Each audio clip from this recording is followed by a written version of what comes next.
Hello, I'm Dr. Sam Hancock of the Emerald Planet and Emerald Planet TV.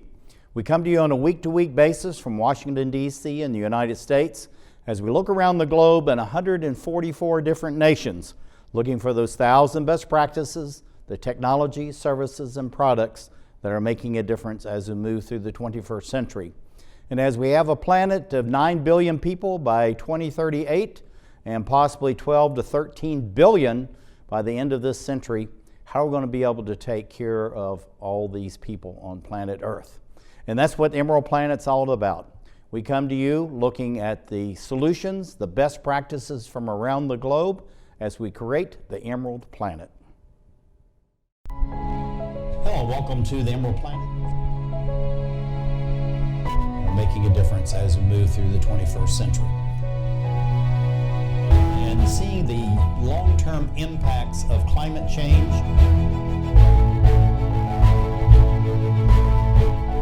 We're glad to have you. Thank you for being with us. We're talking about beekeepers and state associations that relate to beekeepers. And beekeeping can be something that you do in your own backyard, and many people have done it in the past. Actually, it's increasing again, but also there are commercial beekeepers that actually are using their hives as pollination services for various agriculturalists, whether it's for gardening, fruit trees, field crops, gardens, whatever it may be. We're going to introduce you to Fred Smith. He's the first vice president of the Maryland State Beekeepers Association. And he's a third generation beekeeper, so we'll have to explore that a little bit. And this is about commercial beekeeping. And Fred, welcome to the Emerald Planet TV. Thank you. I'm happy to be here. Thank you for inviting me. We're glad to have you. Looking at the Maryland State Association of Beekeepers, why is it so important to a beekeeper like you? You're third generation, so your family knows how to take care of bees, how to be involved commercially in beekeeping. Why the state association, of which you're the first vice president? Well, being the vice president, a member of the association, helps you to learn more things and anything that's new. Beekeeping has changed so much over the years. I mean, when I was a kid, we just sent them out in the yard in the field. We didn't have to do anything to them. But now there's so many different things that are combating against them, and we need to learn things. And through the clubs, that's where you learn to find out the new things. That's fantastic.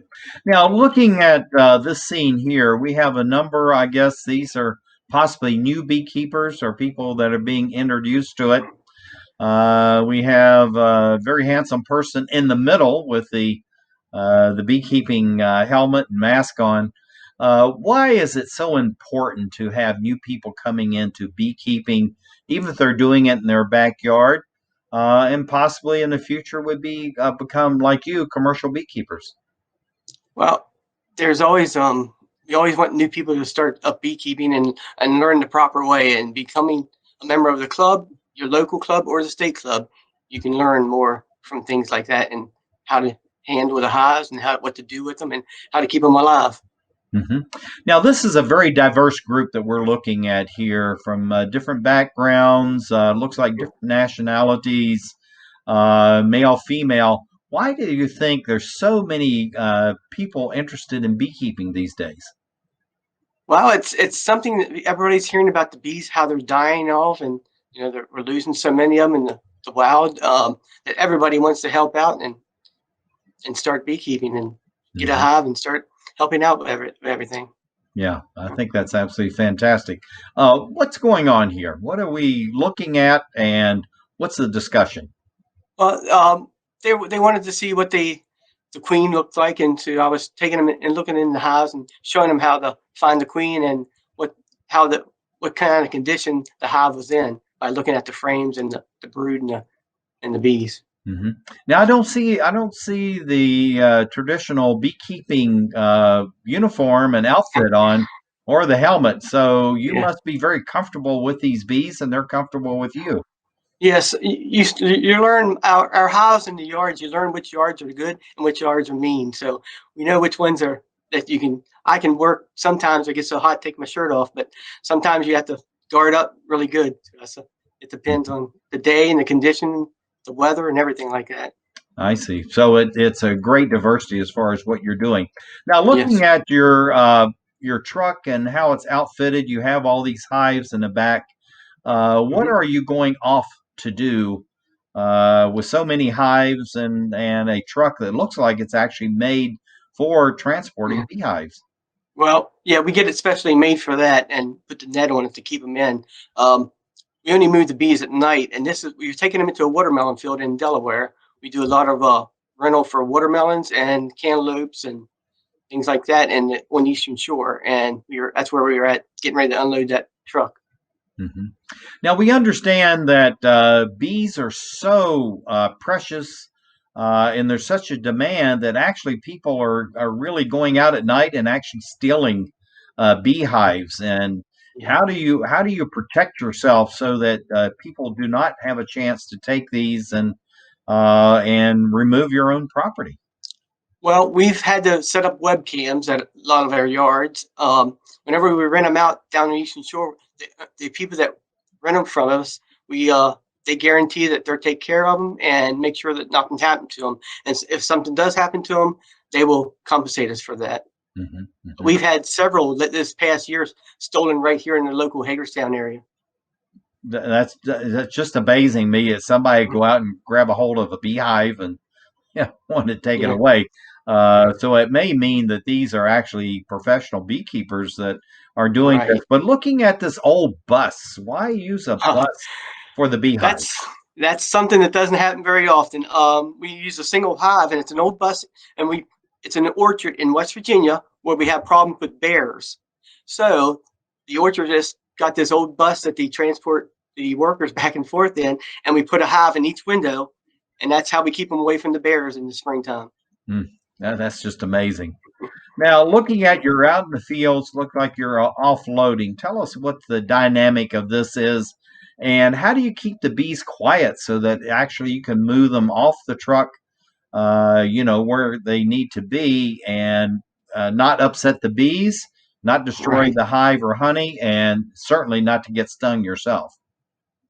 Well, we do everything by hand. Most commercial beekeepers are palletized, but we haven't did that yet. But we unload them by hand, and we have to do it either in the late evening when the bees stop flying, and we load it up and put the net on, and then we drive at night and deliver it and drop them off in the morning when it's getting daylight. That's that way you collect all the bees. They go back in the hive every night. Hmm. Hmm. Now, one question, I'm going to stay right here for just a minute. So the bees are flying around, they're gathering the pollen, they're making the honey wherever they are, and then you take them 50 miles away. So does that disturb the bees, and how do they know where to start collecting again, or is they have a natural honing device built in, so to speak, by nature, that you can transport them anywhere and they can begin to function very nicely wherever they may be going? That's correct. They do. They know they're made by like that. They know exactly which hive they came out of when after you move them and go back to the same hive. It's very they're incredible. Yep. No, That's this is just bees are amazing. Tell us what we're looking at here. What's the dynamic of this photograph? um that's our lift on the back of the truck. We're unloading some hives down on the eastern shore in this, and we have a lift where you put the hives on that goes down. And then I think it's my son. It's we smoke them. There's a smoker there. We smoke them before we unload them, and that way they calms them down a little bit. Hmm. Hmm. We So can that haul about 90. smoking is using the smoke really seems to be very important, both for the protection of the bees and humans as well. Is that correct? Yes, it is. Yes, it calms them down a lot. That we can work with them a lot better when we move them around. Yeah, and as I was saying earlier, bees are becoming more and more valuable. So you certainly you don't want to hurt them just by the nature of it, but at the same time, as they really are becoming a valuable asset as far as agriculture and gardening is concerned. Yeah. Why the configuration here? We do see the pallets under these. Tell us a little bit about what's happening here. Well, this is a field of about 80 acres of watermelons that we set them in, and the The farmer brings the pallets in for us and sets them down wherever he wants the hive set at, and we set them all usually together like that, and at one end of the field, and the bees will pollinate. They go so far they can pollinate the watermelons that way. They're Now, right next to the field. now, did you say 80 acres? 80? Yes, yes. For watermelons, there's 1 hive per acre, and this year we rented about 700 on Eastern Shore. We had one customer that got 500 hives. That's amazing. How many total hives do you actually have? Oh, around 600 to 700. It goes up and down. We lose some. We had some get hit by a tractor this year that tore them up. But up and down around 700 this year though. Okay, all right, that's a good number. Now this is setting out in the middle of the field, and Yeah. so you're putting it on a wagon. So how do you configure the boxes so the bees can easily get in and out, and you're not obstructing them as far as getting back home after they load up with the pollen, and they want to return? Well, you can see all their entrances are facing out towards the field. The whole Mhm. way around the trailer, it's like that. This is a field of cucumbers, and we leave them in there for about 2 weeks, and then we take them out. That's all they need for pollination. The watermelons, they have to stay there all summer, like 5 months. It's a long time. Now, how do you know the length, Fred, as far as how long you need? Your cucumbers, you say for a couple of weeks. The watermelons is all summer. How do you know Yeah. the length? Is that the flowering season, or how do you determine that? Well, the cucumbers, they have the farmer only wants them there for a while because they pick them when they're very small, so for pickles or things like that, and then they don't need them anymore. They tear the field up. But the watermelons, they bloom and they pick a crop. The farmer will pick a crop, and then to keep producing more watermelons, throughout the summer. They'll keep picking crops, and so they need pollination through the summer.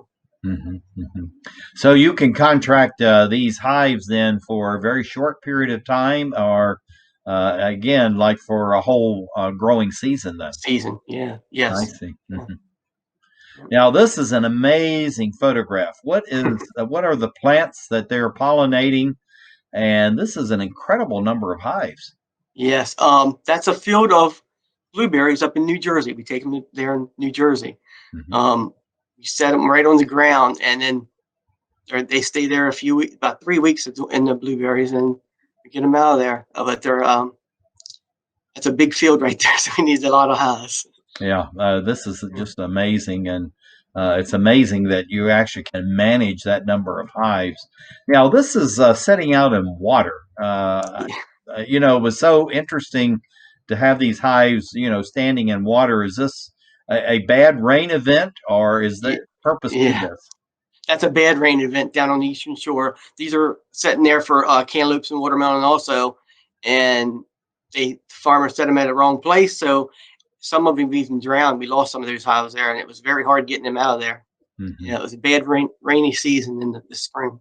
That was Yeah, this year. right. Yeah. Now this is more hives and sitting out in the farmers' fields. This is probably a little better situation, but are these actually swarming? No, it's very hot out, and there's a lot of bees in the hive, and they will they come beard out to come out in the front of the hive and set the cool off, and that's why there's a lot of bees in the hive. Hmm. Hmm. Uh, they're really smart creatures, aren't they? Yes, yes. Okay, we're out of time, and Okay. last quick question: what are people learning? Is it so important to have beekeepers? And we got only about 20 seconds to do that. Well, it's important to have beekeepers. Well, if we wouldn't have bees, we wouldn't be eating a lot of vegetables and fruits. I mean, we had to keep them alive, and the more backyard beekeepers you have, the better it is too for pollinating gardens and things like that. Mhm. Yeah, we can set them anywhere you can. Yeah, Yep. that's absolutely fantastic. Well, this is Fred Smith. He's first vice president, Maryland State Beekeepers Association, third generation beekeeper. That's a long time. Thank you, Fred, for being with us as we create the Emerald Planet. Thank you.